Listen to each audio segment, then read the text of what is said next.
Boa noite. Eu primeiro peço desculpa a vocês um pouco pela voz. Eu peguei a tal da virose, mas já estou quase bom. Estou quase podendo falar direito.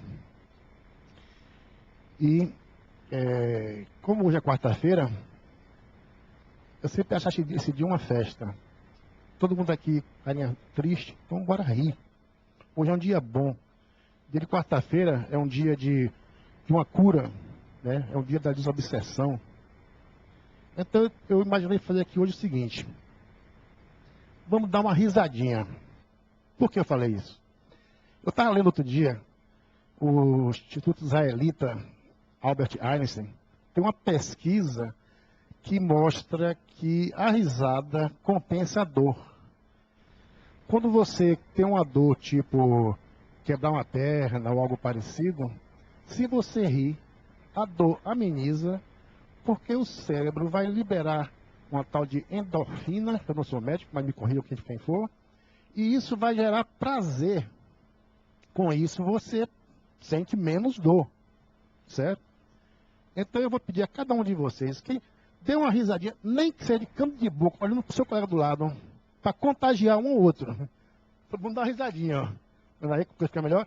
Inclusive também aos nossos internautas aí que estão aqui presentes, dá uma risadinha aí, mesmo para você mesmo, se estiver sozinho. Olha que vai melhorar o astral. Como já fica melhor para a gente começar uma palestra dessa, gente. Risadinha sempre é bom. Eu já tinha lido sobre isso. Até aquele filme, alguém já deve ter visto, claro, um filme antigo, aquele Pat Adams, né? O Amor é Contagiante. Ele fazia isso exatamente, ele, por amor à causa, é um caso verídico.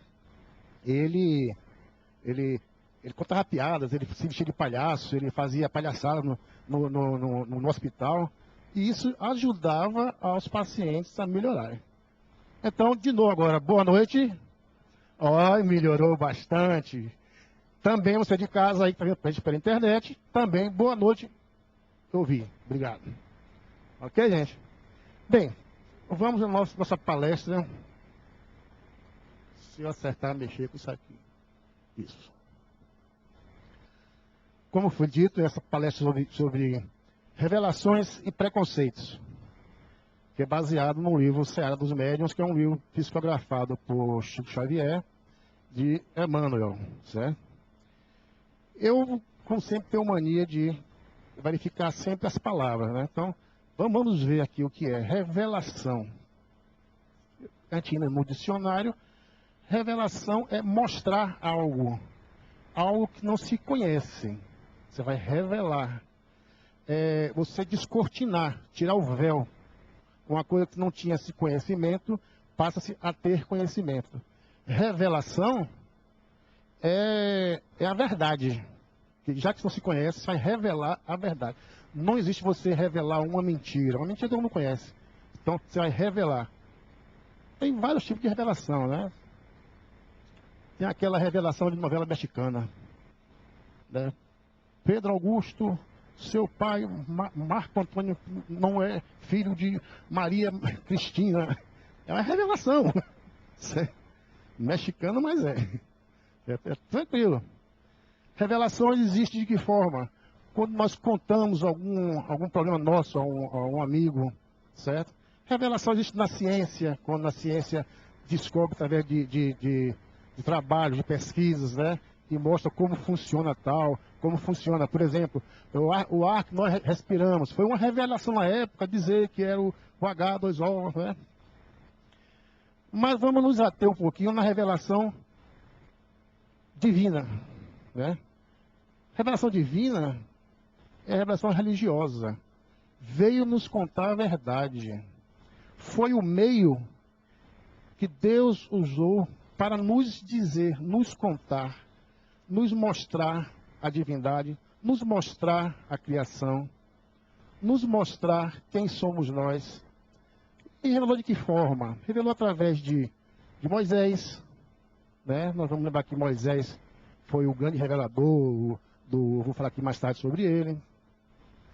Deus revelou através de Jesus, que veio tempos depois, com novas revelações, nos mostrando o outro lado a continuidade das leis de Deus.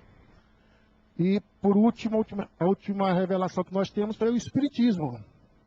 O Espiritismo veio também como uma revelação.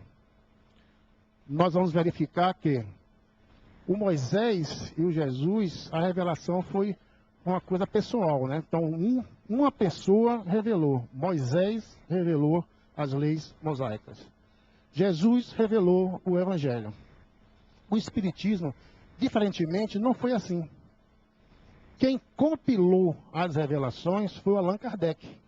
Mas as revelações não vieram só para ele. Muito pelo contrário, veio pelo mundo todo. Todo mundo, em várias partes do mundo. Não sei quem não conhece a história do Espiritismo. O Kardec, quando ele começou a fazer essa pesquisa, ele enviava cartas a vários médiums de várias partes do mundo com a mesma pergunta. Quando voltava, ele compilava, via o que é que tinha de igual, o coincidente e tal. Inclusive, até quando você enviou aqui para a Bahia, né? A Bahia também fez parte dessa compilação. Então, são essas formas religiosas, essas formas de revelar, revelar Deus, a divindade, foram também ocupadas pelas religiões. Aí cada um vai dando sua interpretação, cada um vai botando sua vírgula onde quer, cada um vai colocando a forma e no momento que quer dizer aquela frase. O Espiritismo, independente disso, não. Faz o quê? Analisa tudo, prova cientificamente pela ciência tudo que foi feito, e nós temos a revelação divina de como que nós somos, de onde viemos, para onde vamos. Então isso é uma revelação espírita. O preconceito, certo? Eu li outro dia e o cara falou assim, é a ignorância da alma. Eu concordo com ele quando ele fala isso. Não tem coisa pior do que preconceito. Eu vou mostrar mais tarde por que essa relação aqui, revelação e preconceito. Mas só para a gente falar sobre as palavras. A coisa toda do preconceito é que você parte do pressuposto de uma coisa que você não sabe. Eu não sei quem é você, mas preconceituosamente já vou dizer que não gosto de você porque você tem um cabelo comprido. Não gosto de quem usa cabelo comprido. Não gosto, muito comum, tatuagem, hoje em dia, né? Para mim, tatuagem é coisa de vagabundo. Isso é preconceito. Preconceito eu vivi, eu tenho uma certa idade, né? Meu pai não permitia que eu vestisse calça Lee, que era a única calça jeans que existia na época, porque Lee era o sobrenome de Oswald Lee, pressuposto assassino de Kennedy. Isso é preconceito, certo? Não estou falando que o Lee estava certo ou não. Falei, não posso usar esse tipo de coisa, certo? Que mais? Várias coisas. Boca de sino. Era a moda da minha época também. Usar calça boca de sino. Não pode se usar calça boca de sino. Boca de sino, quem usa é capoeirista. Capoeirista é o quê? Marginal. Olha que preconceito, né? Coisa triste um negócio desse. E nós vamos esquecer que nós reencarnamos. Que hoje nós somos o melhor que nós fomos. Então, com certeza, a gente já foi um capoeirista, um marginal dessa linguagem, né? Certo? Já passamos por problemas talvez de morte, de violência. Outro dia aqui eu assisti uma palestra de Adenauer, ele falou assistindo aqui na televisão, apareceu lá um assassino, não sei o que matou não sei quantos. Diz que ele parou e fez assim, rapaz, a diferença dele para mim é que eu consigo já conter a minha violência, ele não. Mas é isso mesmo. Nós temos esse germe de violência, nós temos esse germe de egoísmo, esse germe de... Faz parte, nós somos humanos. Qual é a nossa diferença? É querer evoluir e domar esses germes, domar esses impulsos. Certo? Nós temos que saber que temos e temos que saber conviver com eles. Perguntar a minha mulher, perguntar a ela, você mataria alguém? Ela falou na mesma hora, se tocar em minha filha, eu mato de mordida.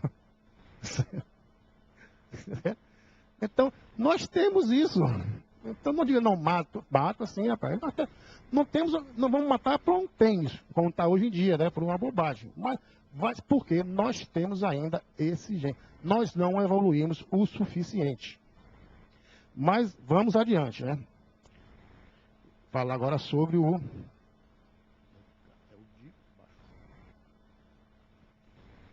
Eu puxei aqui esse texto do capítulo do livro, que é justamente o que começa, né?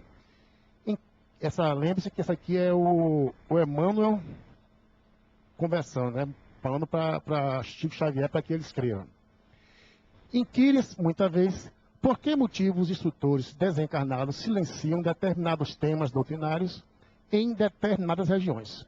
Junto desse ou daquele povo, falam na reencarnação, com veemência, enquanto que, junto de outros, parecem ignorá-la. Eu botei uma reticência que tem mais coisas.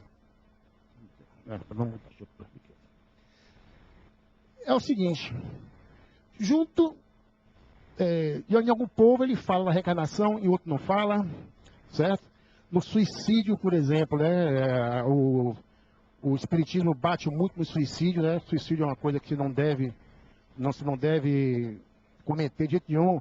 Nós falamos sobre as penas que você vai sofrer nos umbrais da vida do suicídio. Mas, por que para uns povos é dito, para outros povos não é dito também? Falar em reencarnação. No Brasil é fácil. Falar em reencarnação. Vai falar reencarnação em Israel? Não fala. Porque eles não admitem reencarnação. Então, por que lá vai revelar em reencarnação? Não vai. Não existe, não. Vai existir aqui, lá? Não. Vai existir sempre. Mas não vai. Um outro caso interessante. No Japão, é famoso o homem da família, tal, quando ele comete um ato que envergonha a família, ele praticar o harakiri, que chamam, né? Então, é um suicídio. Vai dizer para ele que não faça isso. Não é o momento dele. Para ele aquilo é uma honra. É uma questão de honra fazer isso. Enquanto ele faz o harakiri, ele está retomando o mal feito que ele fez para a família dele. Aqui no Brasil, há pouco tempo atrás, nossos antepassados índios, que talvez nós tenhamos sido um deles, se eu não me engano, os José Moraes, após uma batalha, faziam a fogueirinha com quem? Os derrotados. Antropofagia. Comia. Acreditavam que comer o inimigo, eles absorviam a força deles, a inteligência deles, a alma deles. O que eu quero dizer com isso aí, nesse tipo de explicação? Isso é cultural. Se é cultural, não vai adiantar eu lhe forçar, eu lhe dizer. Então, é preferível não dizer a você agora e deixar que você, mais tarde, entenda. Porque se eu lhe disser agora, vai lhe causar estranheza, vai lhe causar repulsa. Você vai dizer, não, isso aqui é coisa de maluco, eu vou embora desse negócio aqui, nunca mais você volta. Então, é melhor compreendermos que cada um está na sua escala evolutiva. Então, cada um tem seu grau de compreensão. Nós somos 7 bilhões e meio de pessoas no mundo. Não vamos querer que o Espiritismo, com pouco mais de 150 anos, vá convencer esse povo todo de que é assim que trabalha, que é assim que é feito. Mesmo porque tivemos uma vida muito conturbada nesse ínter até chegar ao Espiritismo. Então, para provar essa forma, vamos ver que Deus usou várias etapas da vida para revelar. A primeira foi Moisés, para nos mostrar. Então, Moisés foi o grande revelador da luz divina. Ele veio nos mostrar. Só para lembrar, Moisés passou com os judeus 400 anos aproximadamente, escravo dos egípcios. Certo? Depois que ele foi salvar o pessoal para a Terra Prometida, levou 40 anos caminhando. Claro que nem todos. Segundo eu li outro dia, só 2 chegaram. 2 da equipe original. O resto já foram filhos e netos. Porque 40 anos é uma geração. Se formos concordar aqui nos anos em que eles viveram, não existia Tilenol, não existia vacina nenhuma, então as mortes, além da brutalidade, da própria violência da época, né? Então veja o que foi revelado a Moisés. Quando ele subiu ao monte, que recebeu a tábua, segundo relatos bíblicos, foi de Deus, mas nós sabemos que ele é um grande médium, né? Ele mediunizou aquilo ali e trouxe. Ele trouxe os 10 mandamentos. Esses sim, são as leis divinas. Os 10. Por que divinas? Porque pegue qualquer dessas 10 leis e aplique em qualquer parte do mundo, em qualquer povo, qualquer região. Você vai ver que é bem aplicado. Qualquer dessas leis. Então, essas leis não mudam nunca. Você pode pegar a lei, não matarás. Onde é que tem a lei que matarás? Não existe. Certo? Não cobiçarás. Não existe. Certo? Você tem que ver que a lei é imutável. Se é imutável, é divino. Está aí desde quando Moisés trouxe para nós e até hoje não se mudou uma única vírgula. O que se muda são as interpretações. Pessoas que gostam de levar ao pé da letra tudo que lê, certo? Não para raciocinar, mas mesmo assim, de acordo com os tempos, vai evoluindo. Nós fomos evoluindo, fomos ficando mais inteligentes, mais pesquisadores e fomos ver que não pode ser aquilo exatamente do que você falou. Essa é a mesma forma. Deixa eu passar aqui para mostrar a você. Cadê aqui? Certo? Eu esqueci de passar o slide para vocês. Eu coloquei aqui os 10 mandamentos. Não vou falar cada um, não, viu, gente? Só para vocês lembrarem. Né? Nós lembrarmos. Nós fazemos muitas vezes isso aqui, certo? Você vê logo que esses 3 aqui, ó. Primeiro é só sobre Deus. Não é isso, gente? Eu sou o Senhor teu Deus, não tomarás o Senhor em vão. Lembra de santificar o dia de sábado. Não é o sábado, o dia mesmo, sábado, não. Naquele tempo não tinha nem calendário. Nosso calendário é gregoriano, tem do Papa para, acho que Pio alguma coisa para cá, não foi? Então, esse sábado aí é uma tradução mal feita, ou então não pode ser um literal. É apenas lembrar, você tem que santificar a Deus. Só isso. E vem as leis aqui, ó. Honrará teu pai, certo? Não matarás. Certo? São as leis de Deus que nos foi dada. E são imutáveis. E vão continuar sendo imutáveis porque são leis de Deus. Igual a lei da natureza. Quem criou a lei da natureza? Deus. Então a natureza é imutável. Não adianta que ela não muda. A lei continua. Eu estava até agora falando aqui com o Rádio. Ele estava lendo ali uma figura de um mosquito que bota um ovo dentro do ovo do outro mosquito, que é uma praga. A natureza é perfeita, né? Tudo isso foi Deus que fez. Ainda vem alguém e me fala, não, Deus não existe, não. Tá, fazer o quê? Aqui no 7º mandamento, diz que quando o cara falou lá, não furtarás. Tinha lá uns políticos brasileiros, fez, corta o 7, corta o 7. Aí não. A não 7 é cortado, né? Mas ficou. Certo? Porque trabalho. Mas vão aqui os restos da lei, certo? Deixa eu ensinar aqui, né? Então é isso. Então essas leis vêm, mas quando a gente vai ver a Bíblia, a gente vê o pessoal pegando um pedaço de muita violência na Bíblia, muita rigidez. Então Moisés não usou bem isso aí. Ele colocou um Deus vingativo. Ele colocou um Deus, como se diz assim, ciumento. Ele colocou um Deus que castiga, certo? Mas peraí, Deus é uma eterna bondade. A gente sabe disso aqui. Se ele não fosse tão bom, a gente não estava aqui. Né? Então por que Moisés fez isso? Gente, vamos combinar que você pegar mais ou menos, sei lá, não sei quantos, 1 milhão de pessoas, há anos atrás, brutas, vindo da escravidão, e você dizer, se comporte, não é fácil não, né? Você tem que ver que é complicado. Então ele usou a lei dele como lei divina. Então ele botou que o Deus castigar para manter o povo. Não vamos esquecer que Ele falou antes, não vamos adorar cordeiros, né, isso era do povo egípcio. Enquanto Moisés subiu para falar com o homem lá, que voltou, os caras já estavam com um carneirinho de ouro. Imagine, como é que convence um negócio desse? Então ele usou realmente um Deus mais vigoroso, rigoroso, cobrador, certo? Então, é o Deus que a gente tinha medo. Eu falo, a gente pode ter sido um desses lá dessa caminhada, não sei, mas pode ter sido. Então, esse Deus veio a essas leis e Moisés usou dessa forma para domar o povo, literalmente domar. Senão, não conseguiria passar 40 anos no deserto, certo? Ia ser muito difícil. Um ia matar o outro, como houve mortes, houve várias... Não, o próprio Moisés matou, quando ele desceu do Monte Sinai, né, que ele baixou ele matou logo 3.000. Rapidinho, nessa briga do bezerro de ouro, 3.000 foram logo decepados. Está na Bíblia, isso que eu estou dizendo não, viu? Se quiser curiosidade, vai lá ler. Aí pronto, aí veio a segunda revelação. Moisés veio a sua parte dele. Aí veio Jesus, certo? Este homem,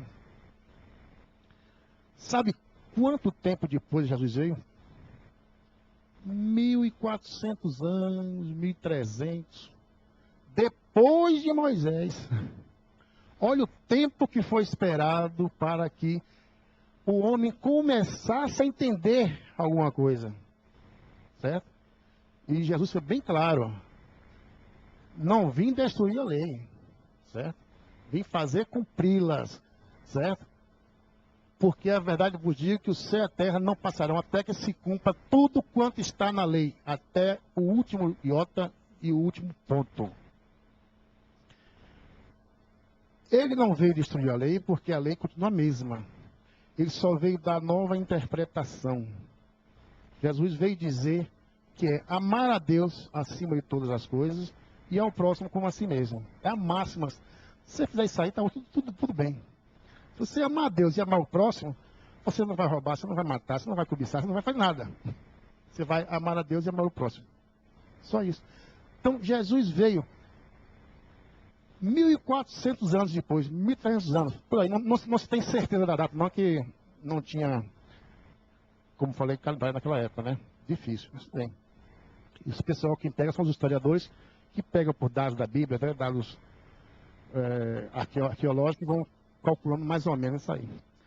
Então, vem Jesus, certo, nos dar essa esperança, essa nova revelação.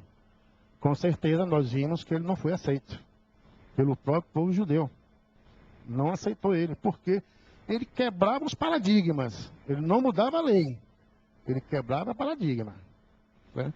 O próprio Jesus teve dificuldade em passar essa mensagem. Ele teve dificuldade em mostrar essas revelações divinas. O que é que ele fez? Ele falava por parábolas. Ele falava de forma que você não ia entender agora. Mas como ele sabe que o ser humano está em evolução e ia voltar, iria mais tarde entender. Iria entender uma coisa agora e mais tarde viria um novo entendimento. Porque nós vivemos em evolução. Nós vivemos crescendo. Então Jesus falou várias palavras, esperando o homem deixar aquela brutalidade, né? aquela coisa mais arraigada que ele tinha, o homem ficar mais livre de pensar. E olha que época foi ruim também. A época não foi boa para ele. Em 3 anos já deceparam ele direitinho. Ou crucificaram, né? Não deixaram. Ele veio mostrar que o homem tinha que se reconciliar com Deus. De que forma? Essa foi a forma que eu falei. Ele vem, nos diz que amar a Deus acima de todas as coisas, ao próximo como a si mesmo. Ele vem e diz: bateu uma face, dê outra face. A outra face que ele fala não é outra face, bateu aqui, bate aqui também. Não. Se o cara vem com violência, dê a paz. Mahatma Gandhi usou isso e ganhou uma guerra no país. Venha com violência, eu vou lhe dar outra face, eu dou a paz. É outra face da violência. Então, ele usou isso. Quando colocaram ele numa saia justa, para dar do imposto dos romanos, ele ensinou, dá a César o que é de César, a Deus o que é de Deus. Pronto, acabou. Não preciso disso. O verdadeiro reino dos céus, não é na terra. Aqui nós estamos de passagem. Aqui nós somos fiéis depositários de tudo, inclusive do nosso corpo. Mas esse terreno também já havia sido trabalhado.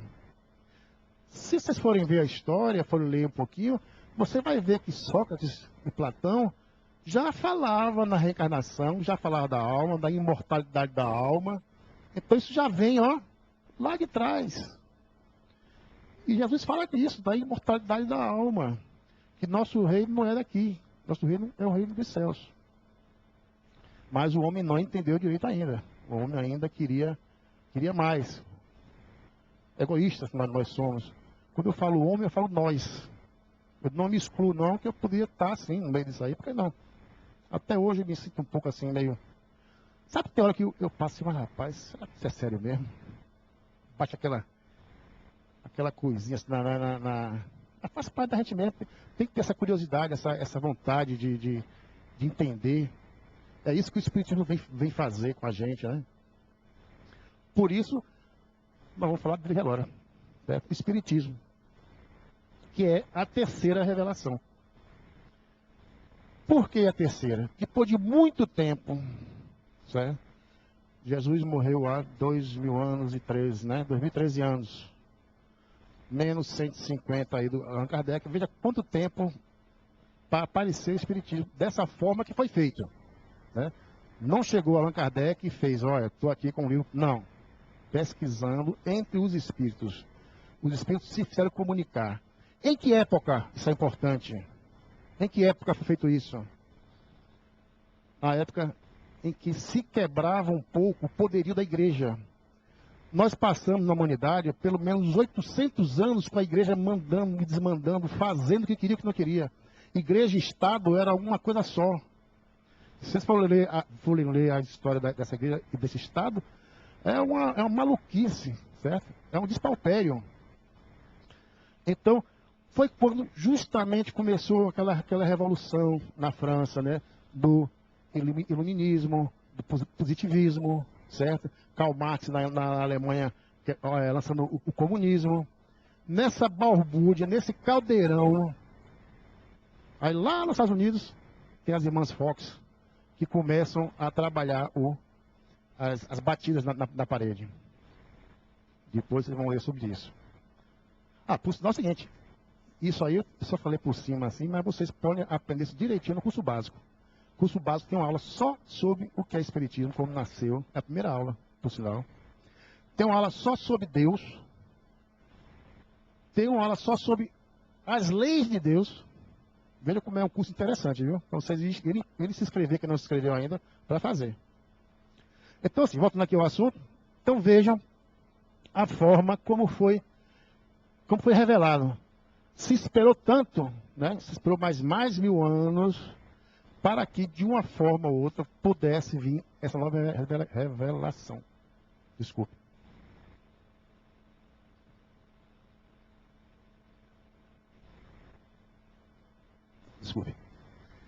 Então, mesmo assim, é uma coisa...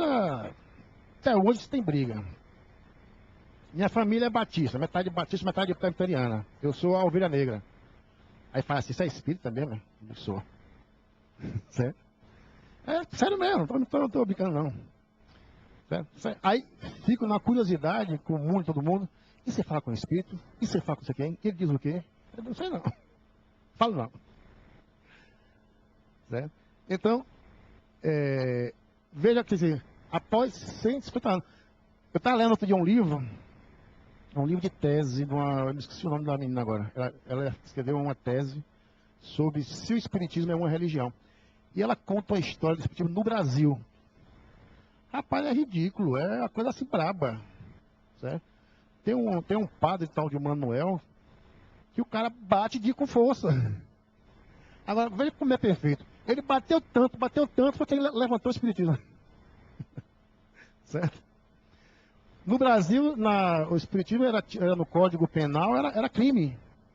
Era crime o Código Penal do Espiritismo. Mudou, se eu não me engano, em 60 e pouco, 66, por aí que mudou. Que até então era crime você ser espírita. Mas vamos aqui. Allan Kardec trouxe Deus, certo? Explicando quem é Deus, causa mais de todas as coisas, né?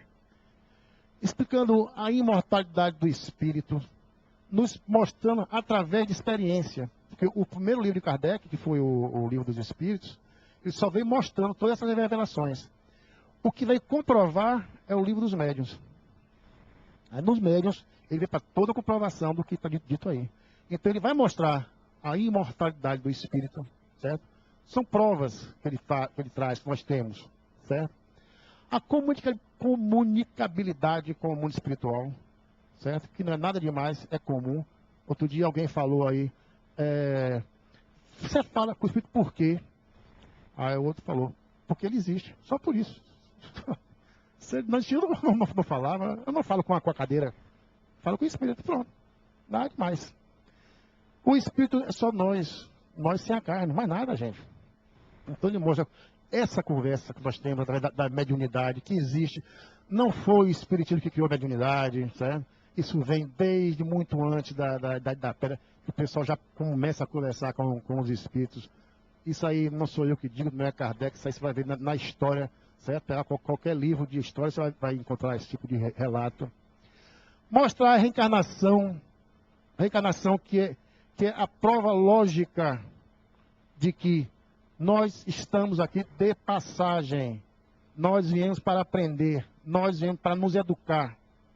Nós reencarnamos para cumprir a máxima de ir, voltar a Deus, de ser uma pessoa tão boa, que vai amar a Deus acima de todas as coisas e ao próximo como a si mesmo. Só que nós não somos ainda e precisamos sim voltar para queimar o egoísmo, queimar o orgulho, certo? Queimar as raivas, certo? No plano perfeito, no plano maravilhoso, no plano já altamente evoluído, tem no livro dos médios, se não me engano, no livro dos médios, tem a escala do plano espiritual, né?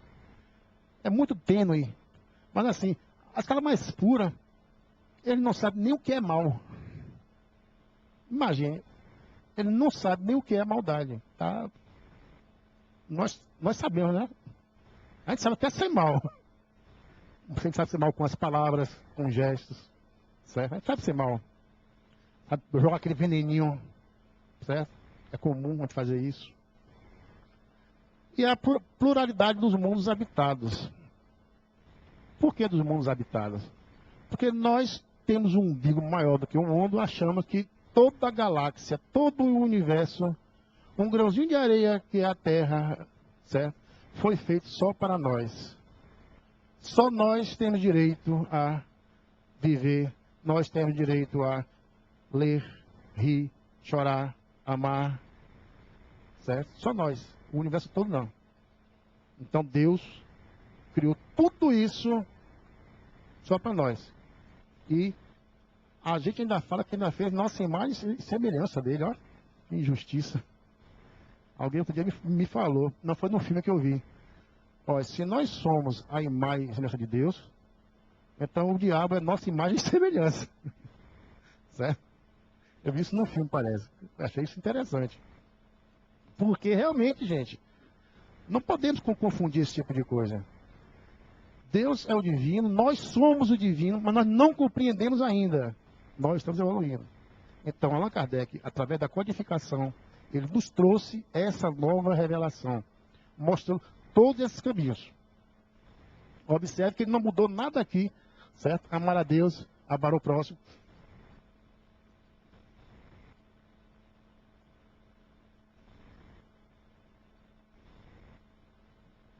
Desculpe.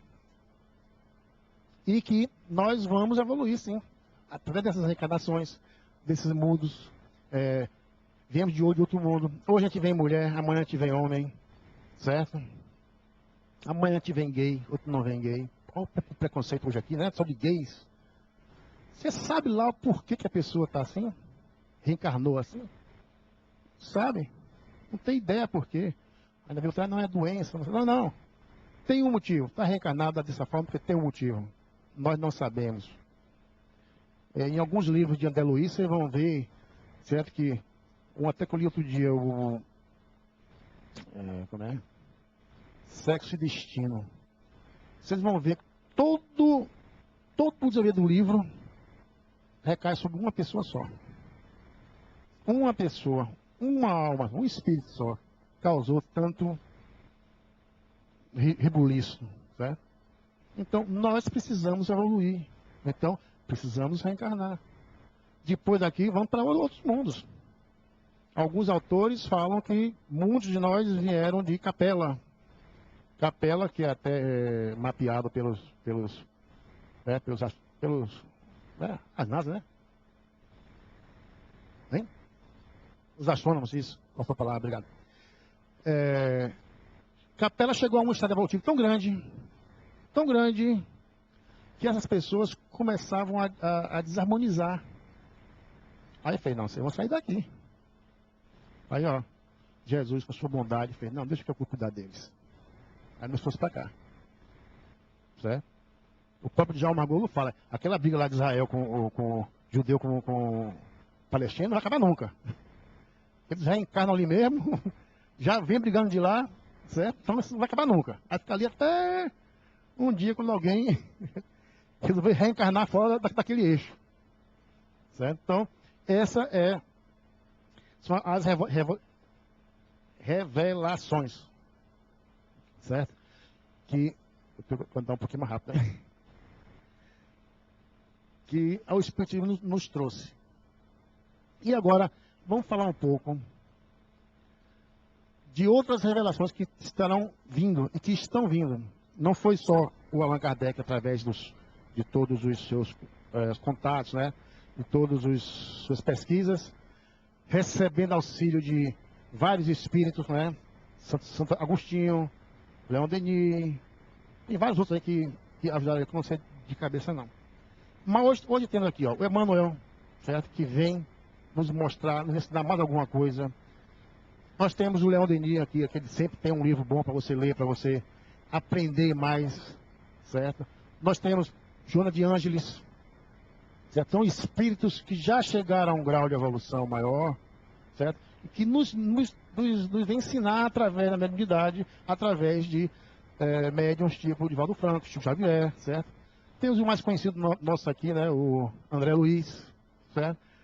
Que é tido como repórter lá do além, como se intitula, porque realmente os livros dele são uma reportagem. Se você for ler os livros dele na ordem cronológica, são todos ensinamentos mostrando como é que a vida se passa. Certo? Então, esses são as revelações do Espiritismo e vai continuar existindo, não vai parar nunca, porque nós estamos ainda aprendendo. Em vários pontos do Livro dos Espíritos, certo? Você vai encontrar perguntas de Kardec em que o Espírito vai dizer para ele, o Espírito da Verdade ou outro Espírito qualquer, dá uma resposta, ele faz, mas isso aqui é muito pouco. E ele faz, você não tem ainda linguagem, a compreensão para entender. Então, isso basta. Certo? Então, nós não temos ainda condição de compreender muita coisa. Nós não temos compreensão de entender que somos espíritos. A grande sacada nossa é no dia que você fala assim, não, eu sou um espírito, eu estou usando o corpo. Não possuo, não, estou usando o corpo. Esse corpo não é meu. Esse corpo me foi dado para que eu usasse naquele momento em que eu precisava ser assim. Tanto que na hora da morte, o corpo fica e o espírito vai. Naquele livro, E a Vida Continua, o personagem, não lembro, esqueci o nome dele, não lembro muito o nome de ninguém, ele faz um comparativo assim, ó, para a menina. Ele compara nós a uma carruagem, uma carrocinha, um cavalo e um cara soltando o cavalo. Ele fala, nós somos aquilo ali, ó. A carrocinha é o corpo, o cavalo é o perispírito e o espírito é o homem que está guiando. Se a carrocinha quebra, ele desatela a carrocinha do cavalo, monta no cavalo e sai. Se achar nova carrocinha, ele volta a atelar o cavalo na carrocinha e sai guiando de novo. Nós somos isso, na verdade. Uma forma meio grotesca, mas somos assim. Então, nós usamos o corpo, depois vamos deixar o corpo e vamos voltar ao mundo espiritual. Volto lá, voltamos. Quem pensa que vai descansar está errado, viu? Lá voltamos de novo para reaprender, mostrar o que aprendemos. E lá vamos estudar também, tudo mais.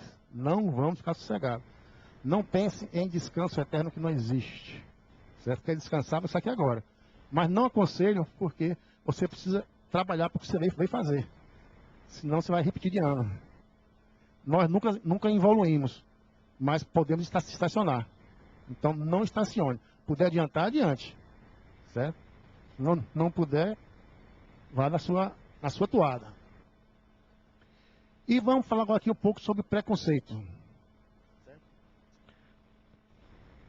O preconceito, eu peguei esse finalzinho aqui do capítulo, que ele fala bem, aí vocês vão entender o porquê do começo e porquê do fim disso aqui, né? A divina sabedoria não aprova princípios de violência. Os próprios pais da terra esperam compassivo pelo crescimento dos filhos, a fim de entregá-los às bênçãos da natureza, cada qual a seu tempo. Certo? Então, nos esperaram crescer para nos ensinar. Certo? Não foram chegar para a gente há 5.000 anos atrás e ver com todo essa revelação para nós. Como nos esperaram. Paciência. Quem nos criou? Deus. Certo? Quem nos veio ajudar? Jesus. Imagine, Jesus largou de fazer dele e fez: eu vou cuidar desses pobres coitados aqui. Eles são meus. Eu vou cuidar. E a gente foi e ainda bateu nele que só. Não foi?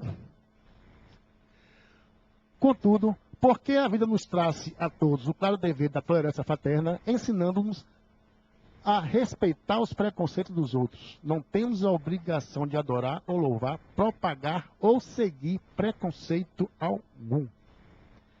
Então, não vamos ter preconceito porque a cultura tal age de uma forma, a cultura tal age de outra forma.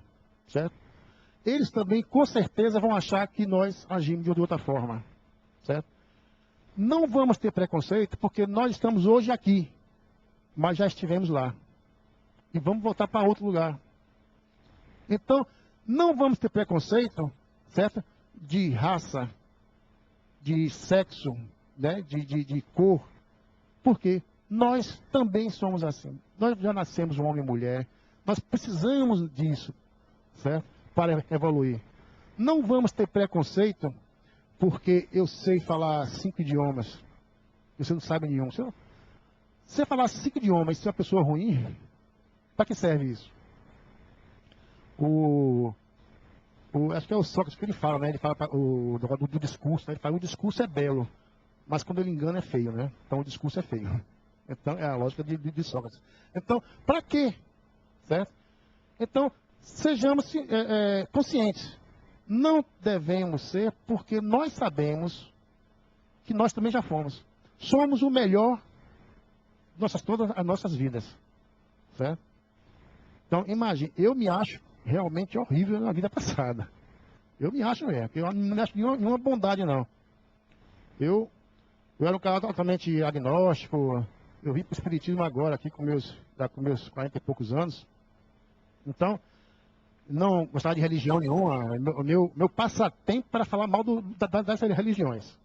Inclusive o Espiritismo. Certo? Preconceito. Sem conhecer nada. Não tinha lido uma única frase sobre o Espiritismo. Ficava pescando e aí falava mal. Tudo por influência de uma criação, de uma igreja, certo? Que, claro, eu fui criado dentro, não participei, mas fui criado dentro da religião. E quando criança, eu fui jogado, era obrigado a ir todo domingo para ir para a igreja, certo? Todo domingo. O sofrimento. Então, gente, espero para vocês ter passado para vocês essa ideia da revelação e dos preconceitos. Por quê? As revelações nos são dadas quando necessária. E não tenhamos preconceito algum, porque nada nos foi dito agora, ou não nos foi dito agora alguma coisa que vamos saber depois, e não vamos ter preconceito daqueles que não souberam antes. Todos na sua fase, certo? Igual a uma criança. Você não vai alimentar uma criança, recém-nascido, com feijoada. Certo? você vai dar o leite materno. A partir daí é que você vai mudando de acordo com o crescimento da criança, com a sua necessidade, até que vocês consigam dar a ela um alimento mais forte. Obrigado, tenha uma boa noite.